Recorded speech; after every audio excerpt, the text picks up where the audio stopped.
오늘이 저녁 시간 함께 읽을 하나님의 말씀 시편 131편 1절에서 3절까지의 말씀입니다. 시편 131편 1절에서 3절까지의 말씀 여러분들을 대표해 제가 읽도록 하겠습니다. 시편 131편 1절 말씀부터 읽도록 하겠습니다. 여호와여, 내 마음이 교만하지 아니하고 내 눈이 오만하지 아니하오며 내가 큰 일과 감당하지 못할 놀라운 일을 하려고 힘쓰지 아니하나이다. 실로 내가 내 영혼으로 고요하고 평온하게 하기를 젖된 아이가 그의 어머니의 품에 있음 같게 하였나니 내 영혼이 젖된 아이와 같도다. 이스라엘아, 지금부터 영원까지 여호와를 바랄지어다. 아멘. 이 시간 우리는 만족함의 기쁨이라는 제목을 가지고 오늘 우리가 읽은 하나님의 말씀 함께 나누는 시간 갖도록 하겠습니다. 오늘 우리가 함께 읽은 시편 131편의 시 다윗의 시입니다. 다윗은 여러 가지 시의 양식 중 오늘도 두 가지 시의 양식을 통해 하나님께 기도를 드리고 있는데요. 첫 번째, 우리가 이번 한 주간 계속 나눴던 순례시의 양식입니다. 내가 영원한 하나님 나라를 목표로 두고 살아가는 순례자로서 내가 이 땅 가운데서 경험한 하나님의 모든 것들을 감사와 영광으로 올려드리는 그런 시가 바로 이 순례시의 양식이라 할 수 있겠습니다. 또한 이 시는 신뢰시의 양식을 가지고 있다 할 수 있겠습니다. 내가 이 세상을 살아가며 오직 하나님 한 분만을 붙들고 나아가겠다는 그 마음이 담긴 시의 양식을 우리는 신뢰시의 양식이라 부르고 있습니다. 오늘 시편 131편에서 시인은 내가 하나님을 어떻게 신뢰하며 살아갈지를 나의 삶을 통해 우리에게 표현하고 있습니다.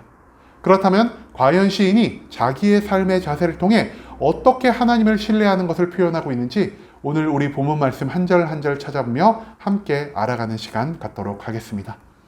먼저 본문의 1절 말씀입니다. 시인이 이렇게 기도합니다. 여호와여, 내 마음이 교만하지 아니하고 내 눈이 오만하지 아니하오며 내가 큰 일과 감당하지 못할 놀라운 일을 하려고 힘쓰지 아니하나이다. 시인은 1절 말씀 속에서 나의 삶 가운데 총 3가지의 것들을 제하여 버리겠다고 하나님께 선포하며 나아갑니다. 그리고 이 3가지가 무엇이냐? 각각 교만, 오만, 그리고 내가 큰 일과 감당하지 못할 놀라운 일들을 하려고 힘쓰지 않는 것. 이 3가지입니다. 이 3가지가 각각의 의미를 가지고 있는데요. 우리가 흔히 알고 있는 교만과 오만은 그렇게 큰 차이가 있지 않습니다. 하지만 성경 속에서는 이 교만한 것, 오만한 것, 그리고 마지막으로 큰 일과 감당하지 못할 놀라운 일을 하려고 힘쓰는 것에 대한 각각의 의미를 부여하고 있다는 것이죠. 가장 먼저 교만이 뜻하는 것은 무엇이냐?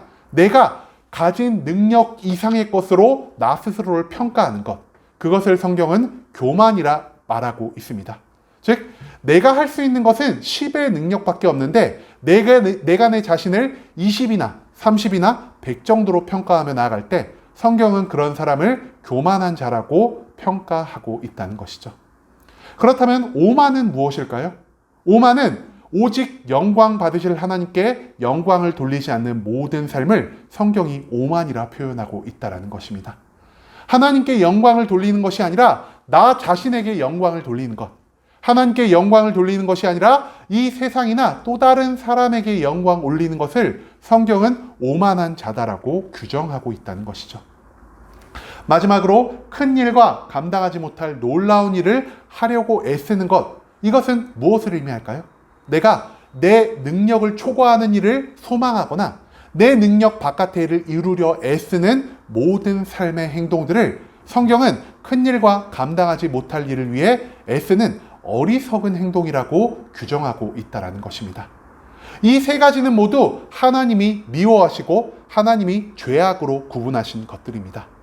그리고 시인은 내가 교만한 삶에서 멀어지고 오만한 삶에서 멀어지고 나의 힘과 능력에서 감당하지 못한 일들을 추구하며 살아가는 모든 것들에서 멀어지기로 결정하며 하나님이 미워하시는 죄악 가운데서 나의 삶을 멀리 떨어뜨려 놓겠다라는 이 믿음의 고백을 1절 말씀 가운데 우리에게 알려주고 있다는 것이죠. 시인은 이 3가지를 나의 삶에서 완전히 제하여 버리겠다 말하고 있습니다. 그렇다면 이 3가지를 제하여 버린 후 시인은 자기의 삶 가운데 과연 어떤 행동으로 하나님의 신뢰를 표현하고 있을까요? 2절 말씀에서 시인은 이렇게 기도합니다. 실로 내가 내 영혼으로 고요하고 평온하게 하기를 젖된 아이가 그의 어머니의 품에 있음 같게 하였나니 내 영혼이 젖된 아이와 같도다.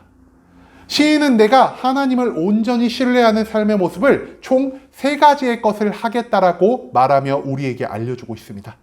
하나님을 신뢰하는 이 3가지 삶의 모습이 무엇이냐? 첫 번째, 내가 젖된 아이와 같은 모습을 가질 것이다. 두 번째, 내가 어머니의 품에 안겨있는 삶의 모습을 보일 것이다. 마지막으로 내가 고요하고 평온한 삶의 모습을 보일 것이다 라고 우리에게 선포하고 있다는 것입니다. 여러분, 시인은 첫 번째로 자기가 젖을 뗀 아기와 같은 모습을 갖고 있다라 말하고 있습니다. 여러분, 아이는요, 자기 자신이 가진 능력의 한계를 명확하게 알고 있습니다.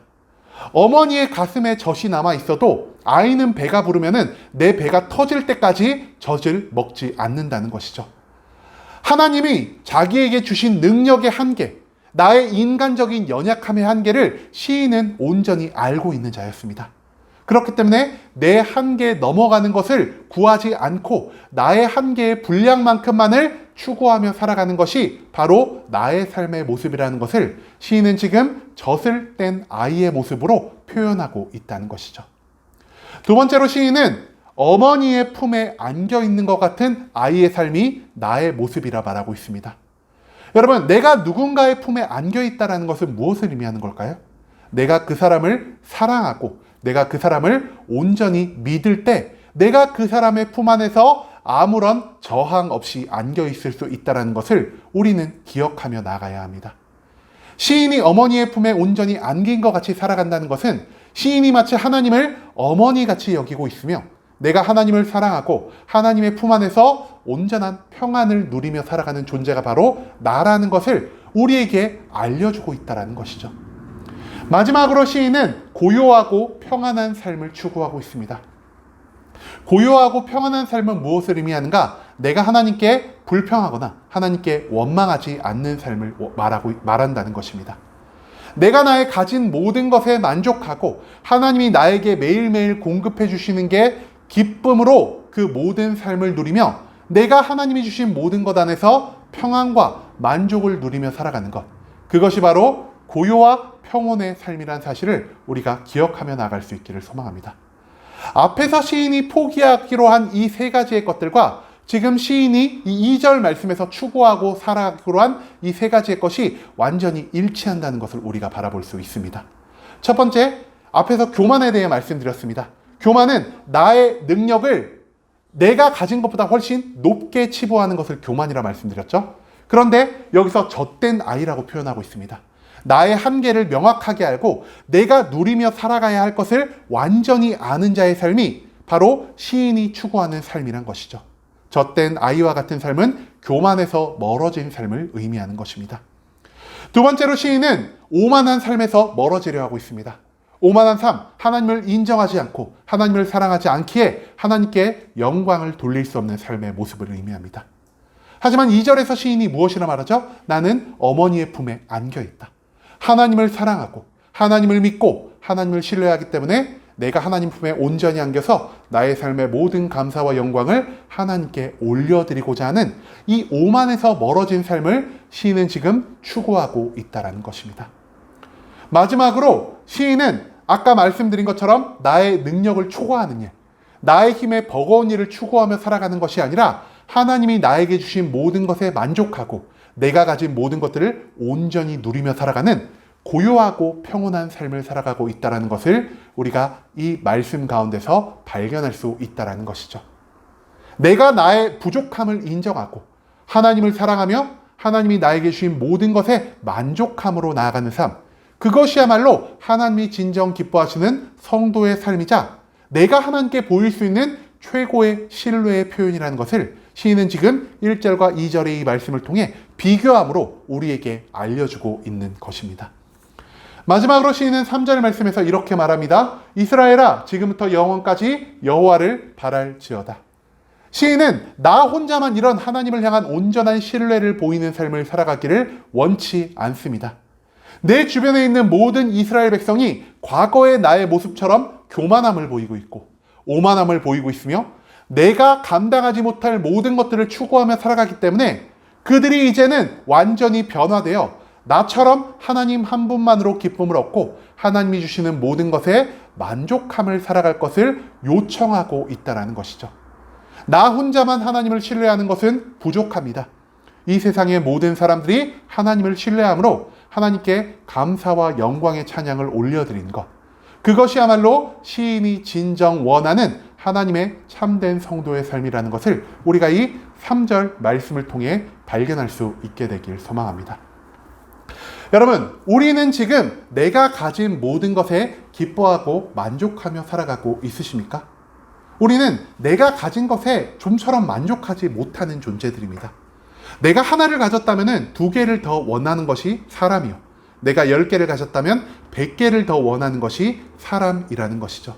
하지만 내가 가진 것 이상을 추구하는 것이 오히려 하나님이 보시기에는 나의 삶이 헛된 소망과 욕망으로 가득 채워진 삶으로 보일 수 있다는 것을 우리가 오늘 이 말씀을 통해 기억할 수 있게 되기를 소망합니다. 여러분, 헛된 소망이 내가 감당할 수 있는 능력을 초과해 발생하는 것, 그리고 나의 욕망이 하나님과의 관계보다 더욱 깊은 무게를 가질 때 나의 삶은 교만과 오만으로 채워질 수밖에 없습니다. 그리고 나의 삶이 교만과 오만의 삶의 자리에 나아갈 때 나는 내가 감당할 수 없는 모든 것들을 추구하며 내가 누릴 수 없는 모든 것에 손을 뻗는 이 어리석음의 삶을 살아갈 수밖에 없다는 것이죠.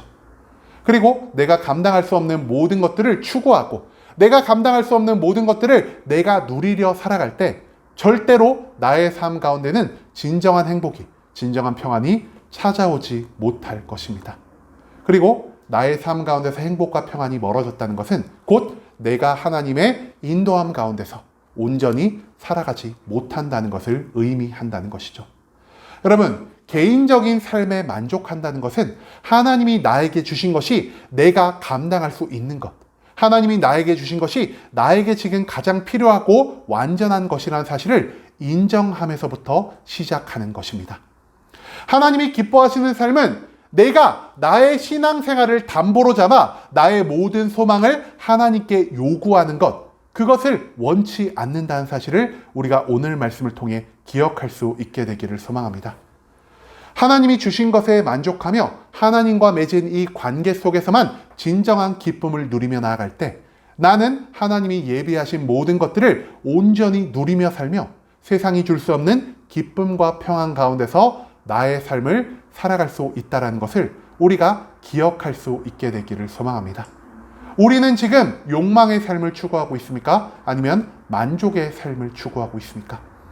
나의 삶이 욕망으로 넘쳐날 때 나는 평생을 기쁨과 만족 가운데서 살아갈 수 없을 것이나 내가 가진 모든 것에 만족하고 내가 누리고 있는 것으로 하나님께 감사와 영광을 돌리며 살아갈 때 나는 세상이 절대로 나에게 줄 수 없는 온전한 기쁨과 평안을 누릴 수 있게 될 거라는 사실을 기억하시며 이제는 우리가 욕망을 추구하는 삶이 아니라 나의 삶의 모든 것 가운데 만족을 누리는 하나님의 온전한 성도로 살아갈 수 있는 순복음 함께하는 교회 모든 성도님들이 될 수 있길 간절한 마음으로 소망하겠습니다.